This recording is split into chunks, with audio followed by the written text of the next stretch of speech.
Salut tout le monde, c'est Zarkan, de retour pour le 10e épisode de Pourquoi c'est culte, l'émission où on décortique les films les plus influents de l'histoire du cinéma. Et pour ce 10e épisode, on va faire quelque chose d'inédit, puisque pour une fois, on va parler d'un mauvais film, d'un très mauvais film. Je ne m'attendais à rien, et je suis quand même déçu. Un film très spécial qui est devenu cultissime depuis sa sortie. Bref, vous l'aurez compris, aujourd'hui on parle de The Room.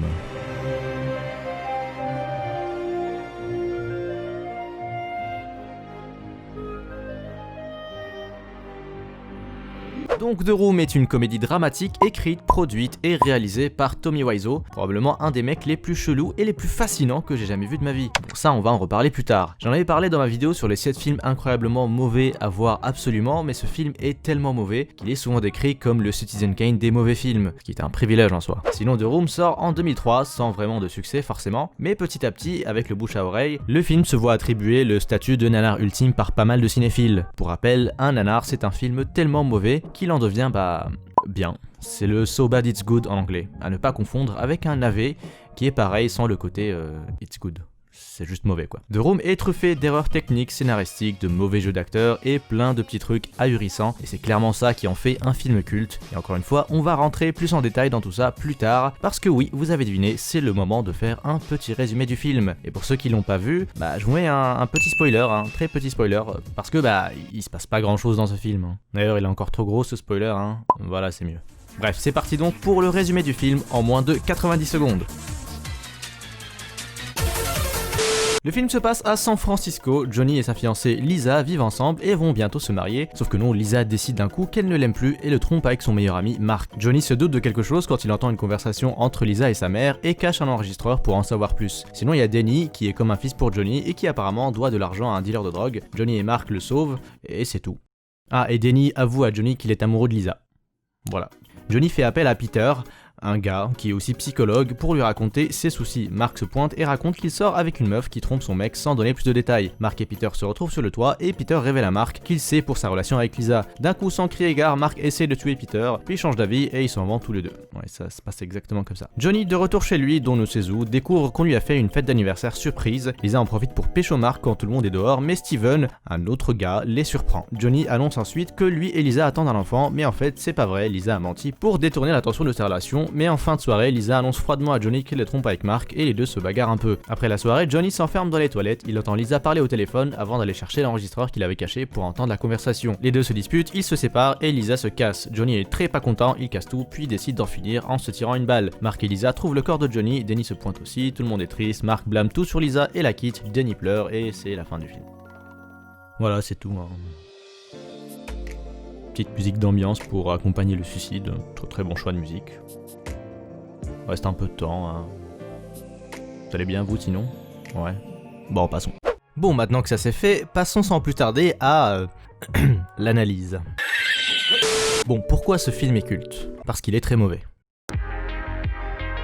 Ça, c'est la réponse simple. Mais c'est pas aussi simple que ça, parce que des films mauvais, il y en a des tonnes, et beaucoup d'entre eux sont très connus d'ailleurs. Mais The Room reste toutefois un peu au-dessus. Enfin, en dessous plutôt. Je veux dire, c'est quand même le Citizen Kane des mauvais films quoi. En fait, si The Room est aussi culte, c'est pour des dizaines et des dizaines de raisons, que je vais résumer en 3 catégories. Le film en lui-même, le tournage du film, et enfin, l'homme, le mythe, la légende, Monsieur Tommy Wiseau. Commençons déjà par le plus simple, à savoir le film. Comme j'ai dit tout à l'heure, le film est truffé d'erreurs en tout genre, des scènes hyper mal cadrées, des fonds verts dégueux, mais ça à la limite, ça va encore, on a vu pire. Le redoublage en ADR, c'est-à-dire le fait de réenregistrer des dialogues et les coller par-dessus les scènes, sont absolument atroces. Lisa's teasing me about whether we are going to get married or not. Whether we are going to get married or not. Whether we are going to get married or not. Et globalement, les acteurs sont plutôt mauvais. You are tearing me apart, Lisa! Mais encore une fois, ça va encore. Parce qu'au-delà de ça, le scénario et les dialogues sont encore pires. Déjà, les personnages sortent de nulle part et entrent en scène comme s'ils étaient au théâtre. Coucou. Les dialogues sont absolument nuls, n'ont aucun sens et des fois sont juste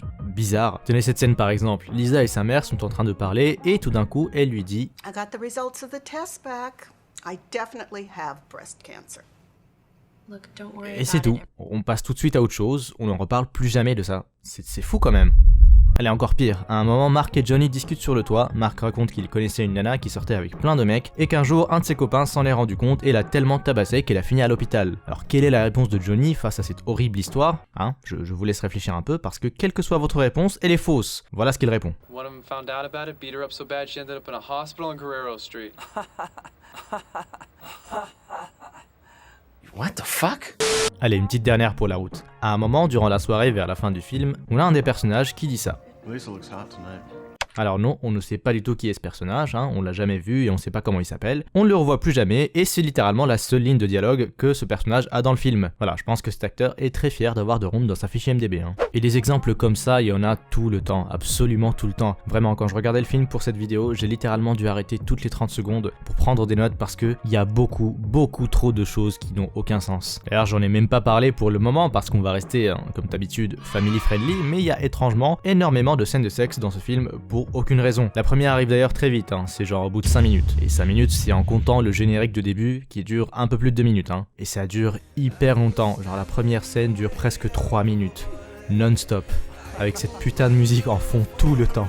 Ce film n'a aucun sens. Bref, c'est toujours un plaisir pour moi de revoir The Room parce que c'est limite impressionnant de voir à quel point il y a des trucs mal faits tout le temps dans ce film. Et je continue d'en découvrir à chaque visionnage. Et ça prendrait vraiment des heures et des heures pour les évoquer chacun. D'ailleurs, si vous voulez vous marrer un peu, n'hésitez pas à traîner sur la partie faits divers de la fiche IMDb du film. Croyez-moi, il y a pas mal de petites perles là-dedans. Assez parlé du film, parlons maintenant du tournage de The Room. Et là, ça monte d'un cran déjà. En fait, vu que Tommy était en même temps le réalisateur et le producteur du film, et qu'il était aussi un peu têtu, il prenait toutes les décisions et n'acceptait aucune remarque. Apparemment, il y avait tellement de tensions entre les acteurs et les équipes techniques et Tommy que beaucoup ont juste quitté le tournage ou ont tout simplement été virés par Tommy. Apparemment, l'équipe de tournage aurait été changée entièrement 4 fois et à cause de ça, le nombre de personnes estimées avoir travaillé sur le film s'élève à 400. Je sais pas si vous vous rendez compte à quel point c'est énorme 400. En comparaison, Tenet par exemple, qui est sorti cette année, c'est environ 250. Aussi, un témoignage sur la fiche IMDb du film affirmerait que le ratage complet du film serait dû au fait que les membres des équipes techniques ne supportaient plus les excentricités et l'agressivité de Tommy à leur égard, et que pour se venger, ils auraient saboté le montage final en ne gardant que les pires prises. Et franchement, je trouve ça plutôt drôle. En fait, Tommy était un véritable tyran pendant le tournage et n'en faisait qu'à sa tête. Genre, écoutez ça.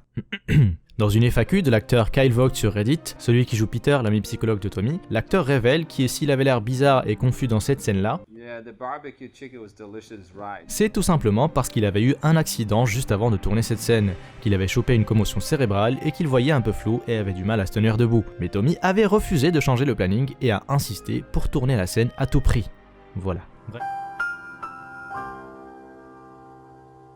Bref, vous le savez peut-être, mais Greg Sestero, l'acteur qui joue Mark, a sorti en 2013 un livre qui parle du tournage de The Room et toutes les anecdotes un peu loufoques qui sont passées durant le tournage. Et si comme moi vous avez la flemme de lire, eh bien vous pouvez toujours voir le film qui s'inspire du livre et qui résume assez bien le tout. Je parle bien sûr de The Disaster Artist avec James Franco. Honnêtement, le film est très drôle et en vaut vraiment la peine, surtout si vous voulez en savoir plus sur cet étrange personnage qu'est Tommy Wiseau. Parce que oui, venons-en au plus important, à savoir l'homme derrière tout ça. Je pense sincèrement que si The Room est aussi culte aujourd'hui, c'est en grande partie grâce à ou à cause de Tommy Wiseau lui-même. Tout le mystère qui tourne autour de lui, le fait qu'on ne sait pas grand-chose sur ce gars qui est littéralement sorti de nulle part, qu'on ne sait pas vraiment d'où lui vient tout son argent, vu qu'apparemment il aurait claqué près de 6 millions de dollars sur ce film de sa propre fortune, c'est énorme. Toutes les décisions absolument improbables qu'il a prises durant le tournage, comme son obsession à vouloir tout tourner en studio alors que pour ce genre de scène, ils avaient accès à un toit pour tourner ça, ou juste la rue d'à côté pour tourner cette scène. Le fait qu'il ait tourné son film en format 35 mm et HD, les deux, parce qu'il savait pas quel format il voulait, et du coup il s'est dit je vais faire les deux en même temps, ce qui a nécessité donc 2 caméras tout le temps pour filmer, caméra qu'il n'a pas loué comme le fait tout le monde, mais acheté, cash. Son style vestimentaire absolument chelou, qui a aussi son style vestimentaire dans la vraie vie, c'est pas juste pour le film cette manière de s'habiller. Bref, tout ça fait de Tommy Wiseau une figure presque mythique dans le milieu des nanars que personne n'a atteint depuis, mais vraiment personne. Tenez, prenez par exemple Neil Breen qui finalement ressemble beaucoup à Tommy Wiseau. Les deux produisent et jouent les rôles principaux dans leurs propres films. Neil Breen a sorti d'ailleurs 5 films qui sont tous aussi mauvais les uns que les autres et qui sont tous plus ou moins connus quand on parle de gros nanars. Mais par contre, Neil Breen est loin, mais alors très loin d'avoir la notoriété de Tommy. Faut se rendre compte qu'en un seul film, ce gars est devenu plus populaire que 90% des acteurs, réalisateurs, scénaristes, producteurs, etc. sur toute une vie. Tout ça en un seul film. En un seul film. The Room n'aurait jamais vu le jour et ne serait pas aussi culte si ce n'était pas pour ce gars, qui est indéniablement le meilleur dans son domaine. Le meilleur du mauvais, et ça, je dis bravo. Bravo, monsieur Tommy Wiseau.